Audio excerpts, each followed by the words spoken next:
वंदे मातरम दोस्तों। आज मैं आप लोगों के लिए एक नया टॉपिक लेकर के उपस्थित हूँ। इस टॉपिक का नाम है गर्भावस्था, प्रसव एवं गर्भपात। इस टॉपिक से संबंधित महत्वपूर्ण प्रश्नों को हम इसमें हल करेंगे और ज़्यादा से ज़्यादा प्रश्नों को हम कम से कम प्रश्नों में समाहित करने का प्रयास करेंगे। और हमारा ये प्रयास है कि आपको पेपर से संबंधित ही प्रश्न, जो महत्वपूर्ण प्रश्न हैं, वही आपको प्राप्त हो, ना कि अनर्गल प्रश्नों को भर करके श्रृंखला को लंबा करने का कोई मतलब नहीं है। तो यहाँ पर मैंने उन्हीं प्रश्नों को लिया है जो आपके पेपर की दृष्टि से महत्वपूर्ण है।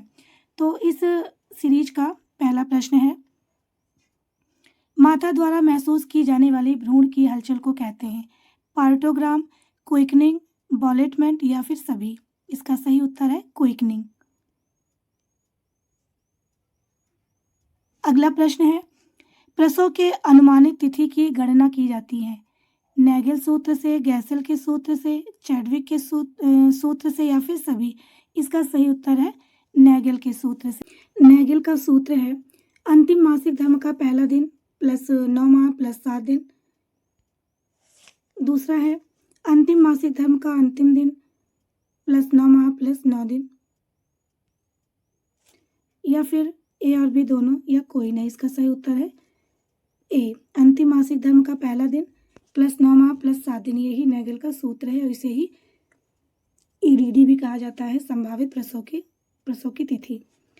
अगला प्रश्न है, अधिक मात्रा में प्रोजेस्टेरॉन सामान्यतया उत्सर्जित होता है अंडाशय से, गर्भाशय से, ग्रीवा से या फिर कार्पस लुटियम से। इसका सही उत्तर है कार्पस लुटियम से। जैसा कि मैंने पिछली वीडियो में ही बता दिया था कि कार्पस लुटियम क्या है, लेकिन फिर यहाँ पे कार्पस लुटियम का नाम आ गया तो एक बार फिर जान लीजिए कि कार्पस लुटियम है क्या।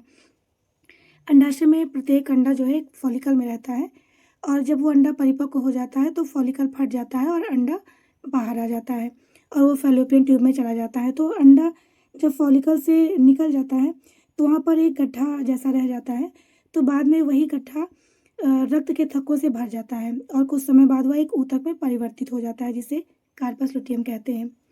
और ये कार्पस लुटियम ही जब तक प्लेसेंटा नहीं बन जाता है गर्भ में, तो ये कार्पस लुटियम ही प्लेसेंटा का कार्य करता है और प्रोजेस्टेरॉन हार्मोन का स्राव भी करता है। आगे देखिए, अगला प्रश्न है, गर्भावस्था की वह आंतरिक परत जो गर्भावस्था के दौरान अत्यधिक संवहनीय हो जाती है एवं बहुस्तरीय हो जाती है कहलाती है प्यूरपेरा, एंड्रोमीट्रियम, यूटोसिया या फिर सभी। इसका सही उत्तर है एंड्रोमीट्रियम। इसी एंड्रोमीट्रियम लेयर में ही भ्रूण निषेचित डिंब चिपकता है और यहीं पर प्लेसेंटा अपने आप को स्थापित करती है और भ्रूण का पोषण करती है। अगला प्रश्न है, सूतिकावस्था के दौरान 14 से 28 दिनों तक योनि मार्ग से होने वाले स्राव को कहते हैं लोकिया, प्यूरपेरियम, ए बी दोनों या फिर कोई नहीं। इसका सही उत्तर है लोकिया। जैसा कि मैंने बताया था कि ये लोकिया जब प्रसव के बाद 14 से 28 दिनों तक योनि मार्ग से एक स्राव निकलता है उसे ही कहते हैं लोकिया। 3 प्रकार का होता है, लोकिया रुब्रा, लोकिया अल्बा और लोकिया सिरोसा। आगे देखिए,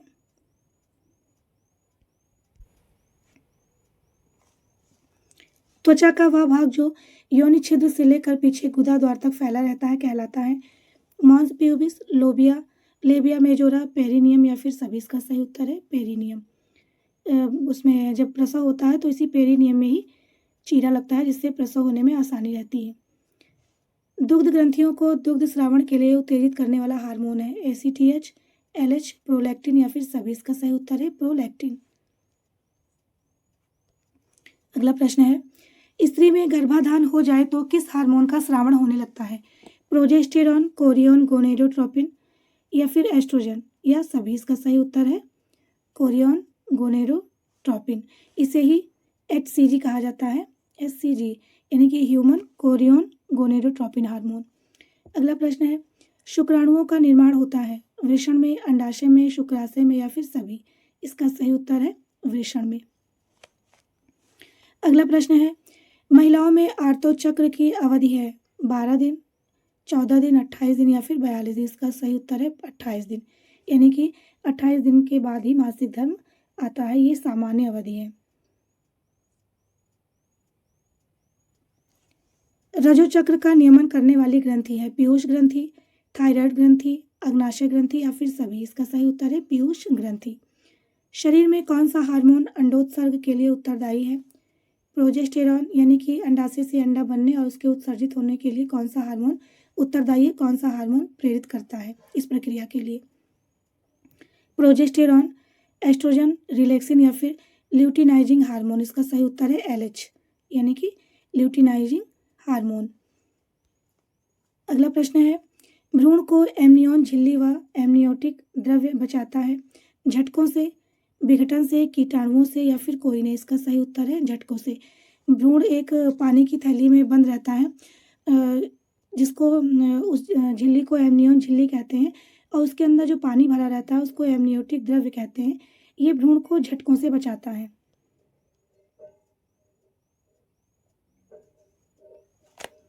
अगला प्रश्न है, मादा जनन पथ में पहुंचने के पश्चात मानव शुक्राणु अपनी निषेचन क्षमता सुरक्षित रखते हैं कितने दिन तक?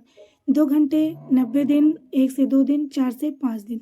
इसका सही उत्तर है 1 से 2 दिन। अगला प्रश्न है, गर्भ फुफ्फुस की उपमा दी जाती है? फीटल लंग की उपमा दी जाती है? गर्भरज्जु को, प्लेसेंटा को, एमनियन को या फिर कोई नहीं। इसका सही उत्तर है प्लेसेंटा को। यहाँ पे ये जो लिखा है ये फीटल लंग है, यहाँ पे वो L बन गया है, T यहाँ पे रहना चाहिए था। तो गर्भ फुफ्फुस की उपमा यानी कि फीटल लंग की उपमा दी जाती है गर्भरज्जु, प्लेसेंटा, एमनियन या कोई नहीं। इनमें से प्लेसेंटा, ये उत्तर इसका सही है। मादा में फॉलिकल वृद्धि को उद्दीप्त करने प्राइमरी फॉलिकल, द्वितीयक फॉलिकल व अंत में परिपक्व ग्रेफियन पुटिका में बदलने के लिए उत्तरदायी हार्मोन है? FSH और LH, LSH व LF, केवल LH या फिर कोई नहीं। इसका सही उत्तर है FSH और LH। अगला प्रश्न है, किस हार्मोन की उपस्थिति में अंडोत्सर्ग होता है? FSH, एस्ट्रोजन, LH या फिर सभी। इसका सही उत्तर है LH हार्मोन की उपस्थिति में अंडोत्सर्ग होता है, यानी कि जो अंडाशय होता है उससे अंडा परिपक्व होकर के बाहर निकलता है। किस हार्मोन की स्थिति में? LH हार्मोन की उपस्थिति में। LH को ही ल्यूटिनाइजिंग हार्मोन कहते हैं। अगला प्रश्न है, रिलैक्सिन हार्मोन का स्रावण होता है अंडाशय से, टेस्टोस्टेरोन से, प्लेसेंटा से, गर्भाशय से। इसका सही उत्तर है प्लेसेंटा से। ये रिलैक्सिन हार्मोन जो है यही प्रसव कराने में मदद करता है। अगला प्रश्न है, शुक्राणु निर्माण के लगभग कितने दिन बाद तक जीवित रहते हैं? 30 दिन, 60 दिन, 40 दिन या फिर 2 दिन। इसका सही उत्तर है 30 दिन। शुक्राणु निर्माण के लगभग 30 दिन तक जीवित रहते हैं। अगला प्रश्न है, वृषण के किस भाग में शुक्राणु का परिपक्वन होता है? एपिडिडाइमिस, लैंडिंग कोशिकाएं, सर्टोली कोशिकाएं या फिर कोई नहीं। तो इसका सही उत्तर है एपिडिडाइमिस में। प्रत्येक अंडाणु परिपक्व हो जाता है 14 दिन में, 28 दिन में, 30 दिन में या फिर कभी भी। इसका सही उत्तर है 28 दिन।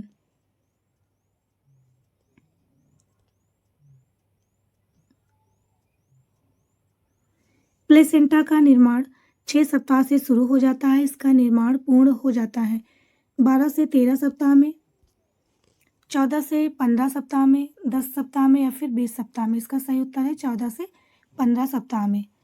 अगला प्रश्न है, अंडाशय की रचना तंतुमय पेशी ऊतकों से होती है। अंडाशय का कार्य है अंडाणु का उत्पादन, एस्ट्रोजन, प्रोजेस्टेरॉन का उत्पादन, मासिक धर्म पर नियंत्रण या फिर सभी। इसका सही उत्तर है सभी। प्रत्येक अंडाणु एक कोश में रहता है जिसे फॉलिकल कहते हैं। फॉलिकल के फटने के पश्चात वह रक्त के थक्कों से भर जाता है एवं कुछ समय पश्चात वह एक ऊतक में परिवर्तित हो जाता है, कहलाता है। ये जो संरचना है वो क्या कहलाती है? Theca interna, corpus luteum, placenta या फिर अम्बिकल कॉर्ड। इसका सही उत्तर है कार्पस लुटियम। अगला प्रश्न है, अंडाणु के निषेचित हो जाने वाली स्थिति में प्लेसेंटा बनने से पूर्व कार्पस लुटियम किसका कार्य करता है? नाभिनाल का, गर्भनाल का, गर्भाशय का या फिर सभी का। इसका सही उत्तर है गर्भनाल, यानी कि ये प्लेसेंटा का कार्य करता है। अगला प्रश्न है, स्त्री अंडाणु के भाग होते हैं, बाह्य सुरक्षा आवरण, जीव द्रव्य, केंद्रक या फिर सभी। इसका सही उत्तर है सभी।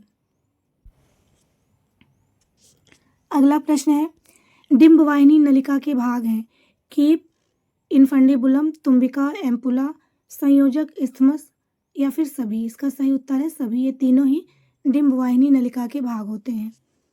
अगला प्रश्न है, गर्भाशय होता है मांसपेशियों की बनी खोखली थैली, नाशपाती के समान, मूत्राशय व मलाशय के मध्य या फिर सभी। इसका सही उत्तर है सभी। ये तीनों ही चीजें गर्भाशय से संबंधित है। एक तो ये मांसपेशियों की बनी खोखली थैली है, दूसरा इसका आकार नाशपाती के समान है और ये मूत्राशय और मलाशय के मध्य में सुरक्षित रहता है। अगला प्रश्न है, गर्भाशय का आकार है 3 इंच लंबा, 2.5 इंच चौड़ा, 1 इंच ग्रीवा या फिर सभी। इसका सही उत्तर है सभी।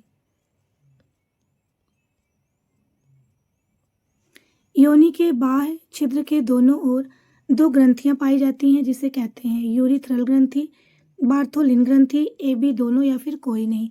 इसका सही उत्तर है बार्थोलिन ग्रंथि। मासिक धर्म की प्रक्रिया 40 से 45 वर्ष की आयु तक चलती रहती है, उसके बाद ये समाप्त हो जाती है। यह प्रक्रिया कहलाती है रजोदर्शन, रजोधर्म, रजो निवृत्ति या फिर सभी। इसका सही उत्तर है रजो निवृत्ति। यानी कि जब मासिक धर्म की प्रक्रिया समाप्त हो जाती है तो उसे रजो निवृत्ति कहते हैं, और जब मासिक धर्म की प्रक्रिया प्रारंभ होती है तो उसे रजोदर्शन या रजोधर्म कहते हैं या फिर मासिक धर्म कहते हैं।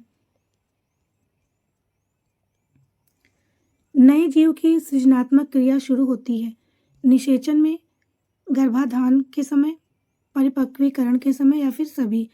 इसका सही उत्तर है गर्भाधान। गर्भाधान होते ही नए जीव की सृजनात्मक क्रिया शुरू हो जाती है। यहाँ पे निषेचन को इसलिए सही उत्तर नहीं माना गया है क्योंकि अंडाणु और शुक्राणु का निषेचन ये नहीं तय करता है कि आगे चल करके ये बच्चा जन्म लेगा, लेकिन जब उसमें एंडोमेट्रियम लेयर में जब ये निषेचित डिंब प्रत्यारोपित हो जाता है तो वो पलना बढ़ना शुरू कर देता है, तभी एक नए जीव की सृजनात्मक प्रक्रिया प्रारंभ होती है। इसलिए इसका उत्तर गर्भाधान ही सही है। अगला प्रश्न है, महिलाओं में गर्भावस्था की तैयारी की अवस्थाएं हैं।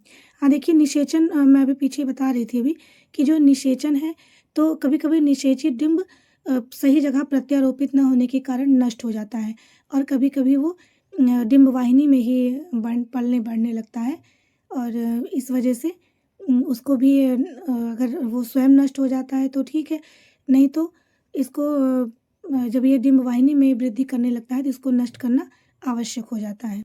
इसी को ही एक्टोपिक प्रेगनेंसी या फिर अस्थायी गर्भावस्था भी कहा जाता है। तो उस समय सृजनात्मक क्रिया नहीं प्रारंभ होगी। जब ये निषेचित डिंब क्या कहते हैं, डिंब वाहिनी को जब पार करके गर्भ में आकर के एंडोमेट्रियम लेयर पर प्रत्यारोपित हो जाएगी तभी बच्चे के बढ़ने की संभावना शुरू होती है। तो इसीलिए इसका उत्तर गर्भाधान ही सही माना गया है। अगला प्रश्न है, महिलाओं में गर्भावस्था की तैयारी की अवस्थाएं हैं प्रजनन कोशिका की परिपक्वता, अंडोत्सर्ग, निषेचन या फिर सभी। इसका सही उत्तर है सभी। अगला प्रश्न है, गर्भावस्था के जिन तथ्यों को स्त्री स्वयं अनुभव करती है वो कहलाती है संकेत, लक्षण, अनुभव या फिर सभी। इसका सही उत्तर है लक्षण। गर्भावस्था के जो तथ्य अनुभवी डॉक्टर परीक्षण के आधार पर प्राप्त करता है वह कहलाता है संकेत, लक्षण, अनुभव या फिर सभी। इसका सही उत्तर है संकेत।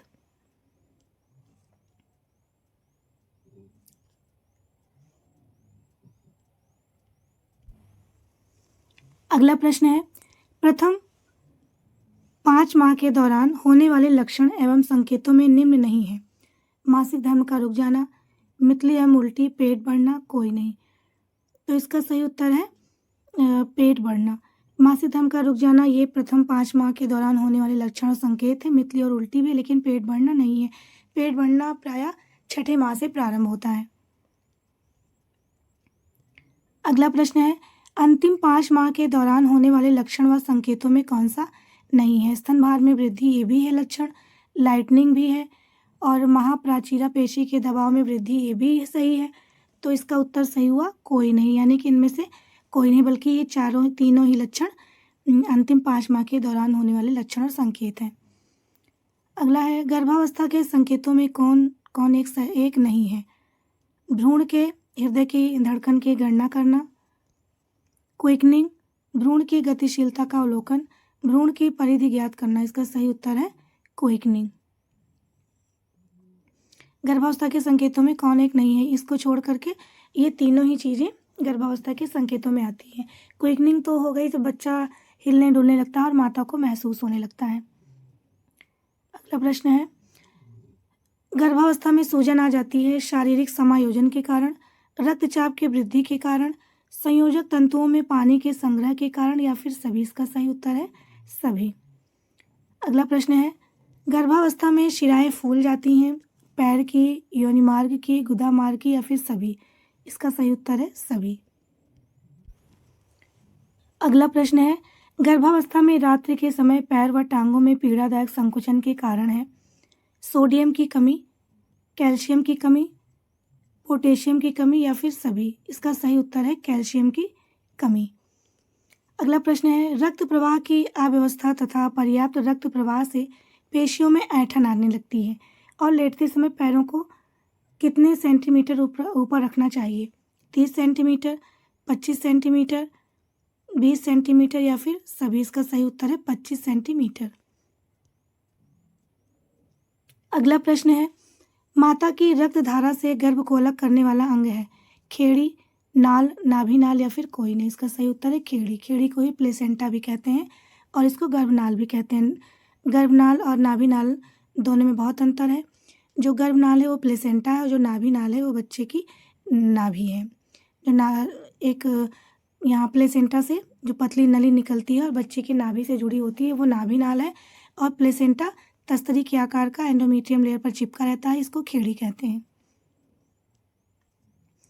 अगला प्रश्न है गर्भवती स्त्रियों में दंत क्षय का कारण है मैग्नीशियम की कमी, कैल्शियम की कमी, आयरन की कमी, या फिर कोई नहीं। इसका सही उत्तर है कैल्शियम की कमी। 3 माह की गर्भावस्था के बाद भी लगातार वमन या उल्टियाँ होती हैं तो कहलाता है एक्लैम्पसिया, प्री एक्लैम्पसिया, हाइपरिमेसिस ग्रेविटेरम, या फिर सभी। इसका सही उत्तर है हाइपरिमेसिस ग्रेविटेरम। प्रायः 3 माह के बाद उल्टियाँ समाप्त हो जाती हैं, वमन वगैरह नहीं होते हैं, न जी मिचलाता है। लेकिन अगर 3 माह के शुरुआती 3 माह के बाद भी अगर लगातार उल्टियाँ होती हैं, लगातार 9 महीने तक उल्टियाँ हो रही हैं, तो ये अवस्था हाइपरिमेसिस ग्रेविटेरम कहलाती है, जो कि गर्भकालीन विषाक्तता के अंतर्गत आता है या गर्भकालीन परेशानियों के अंतर्गत आता है। अगला प्रश्न है सामान्य शिशु का वजन होता है 5 पाउंड, 6 से 7 पाउंड, 9 पाउंड, या फिर सभी। इसका सही उत्तर है 6 से 7 पाउंड। सामान्य शिशु की लंबाई होती है 10 से 12 इंच, 18 से 20 इंच, 18 से 30 इंच, या फिर 20 से 50 इंच। इसका सही उत्तर है 18 से 20 इंच। अगला प्रश्न है जन्म के समय बालक बालिकाओं की अपेक्षा होते हैं छोटे, थोड़े बड़े, ए बी दोनों, या फिर कोई नहीं। इसका सही उत्तर है थोड़े बड़े। जन्म के समय जो बालक होते हैं वो बालिकाओं की अपेक्षा थोड़े से बड़े होते हैं। अगला प्रश्न है गर्भाधान के पश्चात 24 से 28 सप्ताह की अवधि में गर्भ की समाप्ति के लिए प्रयोग किया जाने वाला शब्द है। ध्यान रखिए कि 24 से 28 सप्ताह की अवधि के बीच में। विफल प्रयास, गर्भपात, ए और बी दोनों, या फिर कोई नहीं। इसका सही उत्तर है गर्भपात। अगला प्रश्न है आरंभिक सप्ताहों में यदि भ्रूण की मृत्यु हो जाती है तो उसे कहते हैं गर्भपात, विफल प्रयास, आपराधिक प्रसव, या फिर सभी। इसका सही उत्तर है विफल प्रयास।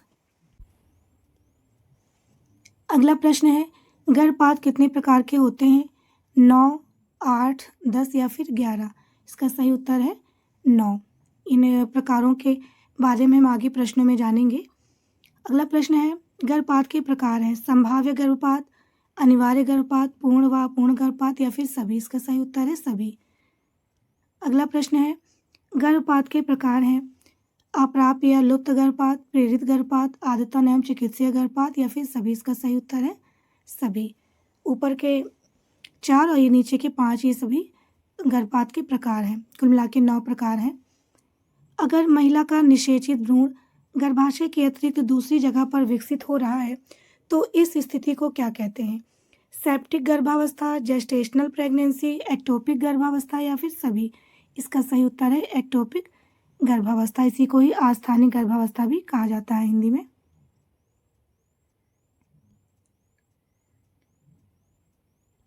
अगला प्रश्न है, भ्रूण में पहले नितंब आना, उसके बाद टांगे और बाहें, अंत में सिर आना, यह कैसा प्रसव कहलाता है? ये प्रसव का कौन सा प्रकार है? प्रेरित प्रसव, पूर्ण प्रसव, ब्रीच प्रसव या फिर सभी? इसका सही उत्तर है ब्रीच प्रसव। किस प्रकार के गर्भपात में ग्रीवा कसकर बंधी रहती है, वह भूरा रंग श्राव होता रहता है?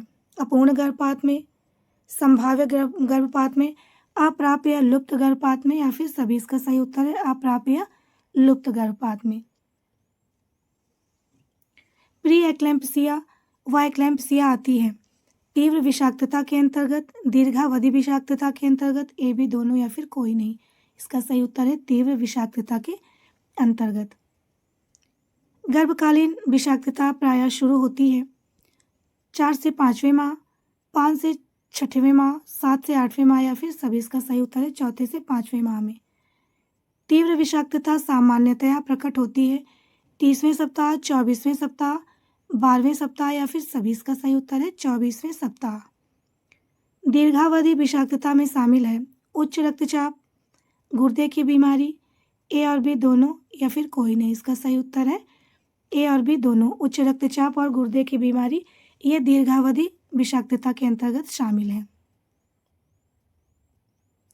अगला प्रश्न है, मूत्र में प्रोटीन का विसर्जन होता रहता है किस विषाक्तता में? प्री एक्लैम्पसिया में, एक्लैम्पसिया में, रक्त की विषाक्तता में या फिर सभी?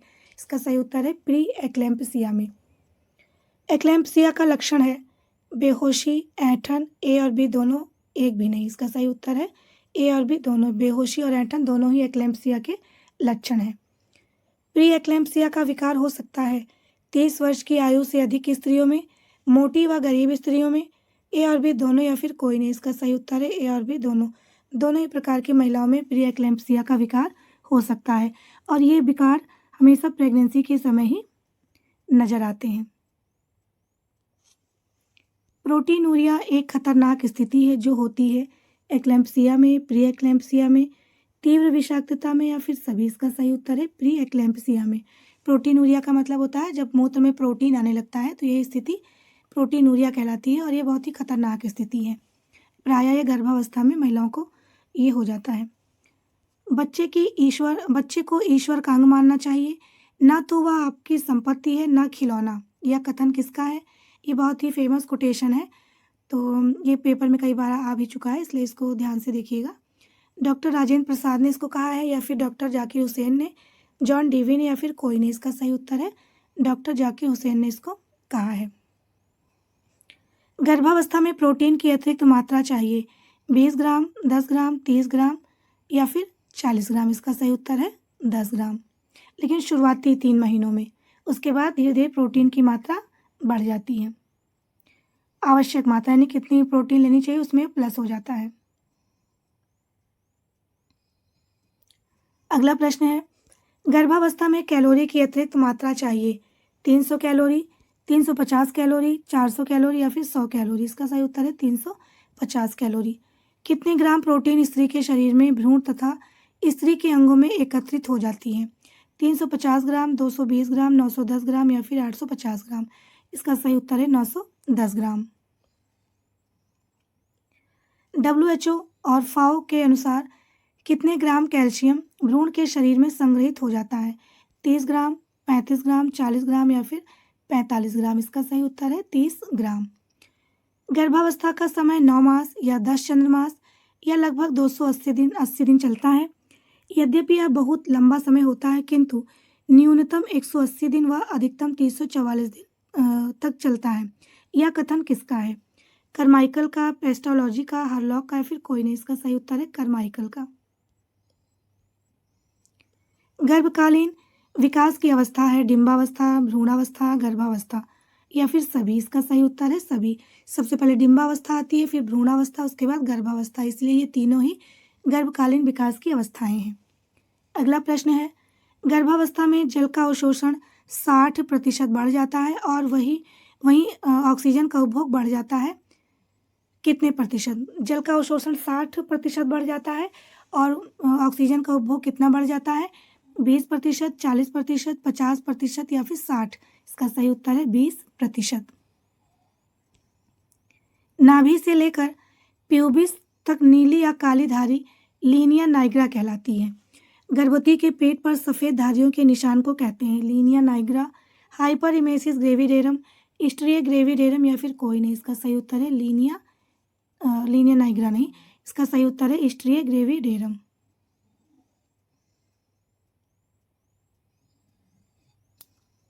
अगला प्रश्न है, इसका उत्तर गलत हो रहा है।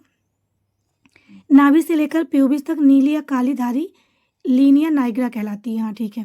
गर्भवती के पेट पर सफ़ेद धारियों के निशान, हाँ ये जो नीली या काली धारी होती है पेट नाभि से लेकर नीचे प्यूबिस तक, तो वो कहलाती है लीनिया नाइग्रा, और ये जो सफ़ेद धारियाँ पड़ने लगती हैं पेट में उसको स्ट्रिया ग्रेविडेरम ही कहते हैं। यहाँ ये उत्तर सही है। अगला प्रश्न है, गर्भवती महिला के चेहरे, माथे, गाल, नाक व होंठ पर अनियमित चिन्ह पाए जाते हैं, जैसे झाई टाइप के हो जाते हैं, वो कहलाते हैं पिगमेंटेशन, लेनुगो, मैकोनियम, मेलास्मा या क्लोस्मा। इसका सही उत्तर मेलास्मा या क्लोस्मा। अगला प्रश्न है, गर्भावस्था में निप्पल के चारों ओर के क्षेत्र को कहते हैं एरोला, एरोला मम्मई, प्रीमी ग्रेविडा या फिर सभी? इसका उत्तर है एरोला मम्मई। अगला प्रश्न है, गर्भावस्था में ग्लोमेरुलस निस्यंदन दर बढ़ जाती है कितने प्रतिशत? 40%, 50%, 60% या फिर 80%? इसका सही उत्तर है 50%। अगला प्रश्न है, गर्भावस्था में कुल 10 से 12 kg की वृद्धि होती है। यह वृद्धि तीनों त्रैमासिक में क्रमशः होती है। इन गर्भावस्था में 3 त्रैमासिक होते हैं, 3-3 महीने, 9 महीने की गर्भावस्था होती है और प्रत्येक गर्भावस्था को 3-3 महीनों में बांट दिया गया है। प्रथम 3 महीने प्रथम त्रैमासिक, दूसरा वो 6 से लेके 6-7, 4-5-6 ये 3 महीने आपका ये दूसरी त्रैमासिक कहलाता है, और 6, 7, 8, 9 ये तीनों महीने तृतीय त्रैमासिक कहलाता है। तो इन तीनों त्रैमासिक में कितना कितना वजन बढ़ना चाहिए? प्रथम 3 महीनों में 1 kg, और फिर 4-5-6 महीने में 5 kg बढ़ना चाहिए, फिर 6 से लेकर फिर 7-8-9 महीने में 5 kg, इतना वजन बढ़ना चाहिए। तो इसका यही उत्तर सही है। अगला प्रश्न है, गर्भावस्था में प्लेसेंटा का वजन 500 ग्राम होता है, एमनियोटिक फ्लूइड का वजन होता है 0.8 kg, 0.5 kg, 0.3 kg या फिर कोई नहीं, या फिर 8.7 kg? इसका सही उत्तर है 0.8 kg, लगभग 800 ग्राम। ब्रेस्ट फीडिंग की पोजीशन है क्रेडल, क्रॉस क्रेडल व साइड पोजीशन, क्लच पोजीशन या फिर सभी? इसका सही उत्तर है सभी। ये चारों ही ब्रेस्ट फीडिंग की पोजीशन है। जब मैं इसकी थ्योरी पढ़ाऊंगी तो वहाँ पे चित्र को भी मैं उसमें इंक्लूड करूंगी, तब आप देख लेना कि ये सारी पोजीशन कैसी होती हैं। अगला प्रश्न है, शुक्राणु अंड ग्रंथियों में पैदा होते हैं परंतु बढ़ते हैं, वृषण में, शुक्राशय में, एपिडिडाइमस में या फिर सभी? इसका सही उत्तर है एपिडिडाइमस में। अगला प्रश्न है, काउपर ग्रंथि पाई जाती है महिला में, पुरुष में, ए बी दोनों या फिर कोई नहीं? इसका सही उत्तर है पुरुष में। शरीर का तापमान 37 डिग्री सेल्सियस होता है। शुक्राणु कितने कम तापमान पर बनते हैं शरीर के तापमान से? शरीर का जो तापमान होता है 37 डिग्री सेल्सियस होता है। इस तापमान से कितने कम तापमान पर शुक्राणु बनते हैं? 3 डिग्री सेल्सियस कम, 2.5 डिग्री सेल्सियस कम, 4 डिग्री सेल्सियस कम या फिर सभी? इसका सही उत्तर है 2.5 डिग्री सेल्सियस कम तापमान पर बनते हैं। योनि में रक्त का संवहन अधिक हो जाने के कारण इसकी म्यूकोसा नीले रंग युक्त हो जाती है। यह साइन कहलाता है चैडविक साइन, जैकमियर साइन, ए और बी दोनों या फिर कोई नहीं? इसका सही उत्तर है ए और बी दोनों। ये दोनों एक ही नाम है, चाहे चैडविक साइन कहिए चाहे जैकमियर साइन कहिए। ये गर्भावस्था के साइन है, गर्भावस्था के लक्षण है। अब देखिए आगे, गर्भाशय की परतें हैं। जो गर्भाशय होता है उसमें कितनी परतें पाई जाती हैं? पेरीमीट्रियम, मायोमीट्रियम, एंड्रोमीट्रियम या फिर सभी? इसका सही उत्तर है सभी। ये तीनों ही गर्भाशय की परतें हैं। सबसे ऊपरी परत एंड्रोमीट्रियम होती है, यानी जो अंदर की तरफ जो लेयर होती है जिसपे निषेचित डिंब चिपकता है उसको एंड्रोमीट्रियम कहते हैं। जो बीच की परत होती है मायोमीट्रियम, और जो सबसे बाहर की परत होती है वो पेरीमीट्रियम कहलाती है। अगला प्रश्न है, प्लेसेंटा का भार बच्चे के भार के अनुपात में 1:6 होता है। प्लेसेंटा की लंबाई होती है 20 से 30 सेंटीमीटर, 25 से 35 सेंटीमीटर, 15 से 20 सेंटीमीटर या फिर कोई नहीं। इसका सही उत्तर है 15 से 20 सेंटीमीटर। अगला प्रश्न है, मासिक धर्म के चरण हैं मेंस्ट्रुअल फेज, प्रोलिफरेटिव या ओवुलेटरी फेज, ल्यूटियल फेज या फिर सभी? इसका सही उत्तर है सभी। मेंस्ट्रुअल फेज की अवधि है 3 से 4 दिन, 6 से 7 दिन, 12 से 14 दिन या फिर सभी? इसका सही उत्तर है 3 से 5 दिन। किस फेज में ओवरी में प्राइमरी फॉलिकल बढ़ता है और पूरी तरह से परिपक्व होकर ग्रेफियन फॉलिकल में परिवर्तित हो जाता है? ओव्यूलेटरी फेज में, मेंस्ट्रुअल फेज में, प्रोलिफरेटिव फेज में या फिर सभी? इसका सही उत्तर है प्रोलिफरेटिव फेज में। आज का ये सेशन यही समाप्त होता है। धन्यवाद।